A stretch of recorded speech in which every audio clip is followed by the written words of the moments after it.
मंडळी, मुंबई पुणे प्रवास करताना ट्रॅफिकला सामोरं जाणं काही नवीन नाही. पण कालपासून या हायवेवर जे काही अनुभवायला मिळतंय ते साधं ट्रॅफिक नाही आहे. माझा मित्र आणि त्याचं कुटुंब काल पुण्यावरून मुंबईला निघालं होतं. पण द्रुतगती मार्गावर जाताच अचानक गाड्या थांबल्या. हळूहळू ट्रॅफिक वाढत गेलं आणि कोंडी झाली. ही कोंडी साधीसुधी नव्हती. काल 3 फेब्रुवारी पासून ते आज 4 फेब्रुवारी पर्यंत मुंबई पुणे द्रुतगती मार्ग ठप्प झालाय.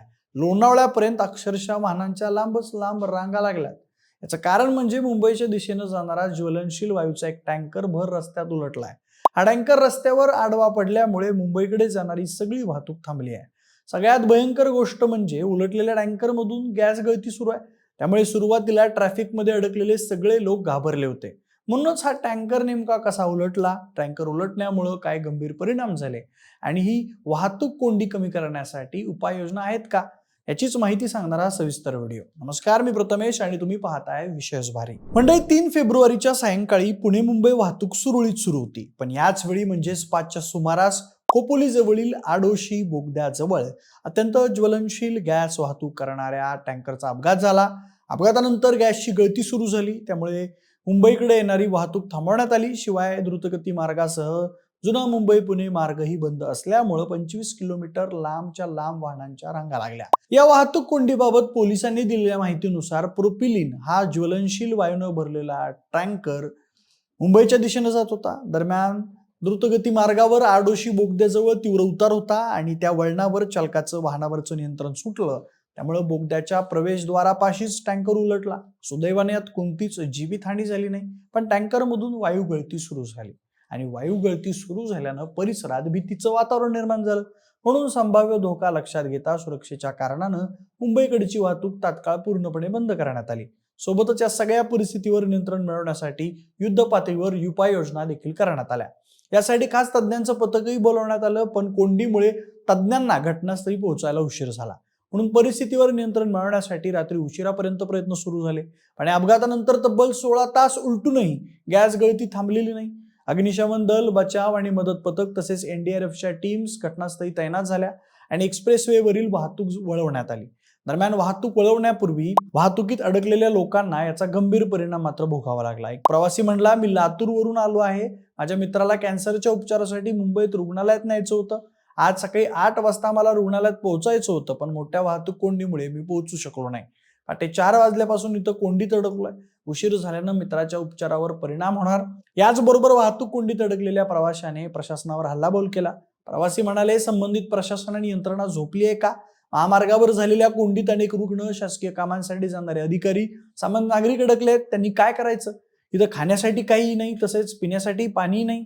कोंडीत अडकल्यानं लहान मुलांची मोठी गैरसोय झाली आहे, असंही एका प्रवाशाने सांगितलं. याचबरोबर एक प्रवासी म्हणाला की सरकार गतिमान प्रवासासाठी टोल घेतं, मग तशी व्यवस्था का उपलब्ध करून देत नाही? मागील कित्येक तासांपासून कोंडीत अडकलोय. आता प्रशासन टोल माफ करणार का? या मार्गावर तर नेहमीच वाहतुकीची कोंडी होते, त्यावर पर्यायी व्यवस्था का केली जात नाही? म्हणजे प्रवासाच्या पर्यायी व्यवस्थेवर पर्यायी मार्ग देखील आहेत आणि नागरिकांनी या पर्यायी मार्गांचा वापर करावा असं आवाहन महामार्ग पोलिसांनी केलंय. पहिला मार्ग म्हणजे चांदणी चौक, तामिनी घाट, रायगड मार्गे मुंबई आणि दुसरा मार्ग म्हणजे आळेफाटा, माळशेज घाट, ठाणे मार्गे मुंबई. या पर्यायी मार्गांचा वापर करून प्रवाशांनी सहकार्य करावं असं पोलिसांकडून सांगितलं जात आहे. याचबरोबर मुंबई पुणे द्रुतगती महामार्गावरील झालेल्या अपघातातील वाहनं हटवण्याचं काम सुरू आहे. या मार्गावर ब्लॉक घेण्यात आला असून वाहतूक सुरळीत करण्याचे प्रयत्न सुरू आहेत. सध्या महामार्गावर एकेरी वाहतूक सुरू आहे, अशी माहिती खोपोली पोलीस ठाण्याचे पोलीस निरीक्षक सचिन हिरे यांनी दिली. मात्र 15 तासांपेक्षा जास्तीचा काळ उलटूनही या महामार्गावरील अपघातग्रस्त वाहनं हटवण्यात आलेलं नाहीये.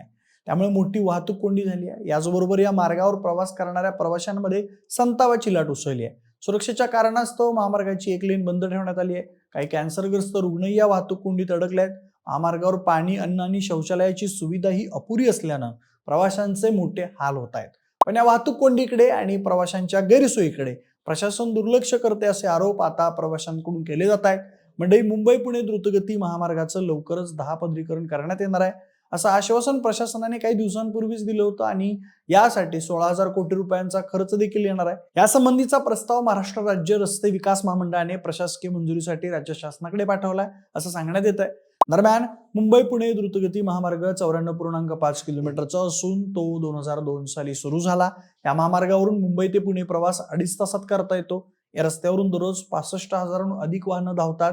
इथं दिवसेंदिवस वाढणारी वाहतूक कोंडी आणि अपघात पाहता सुरक्षित आणि जलद प्रवासासाठी महामार्गांचे 8 पदरीकरण करण्याचा प्रस्ताव MMRDCने राज्य शासनाकडे पाठवला होता. तो रद्द करून आता या महामार्गाचं 10 पदरीकरण करण्याचा निर्णय घेण्यात आलाय.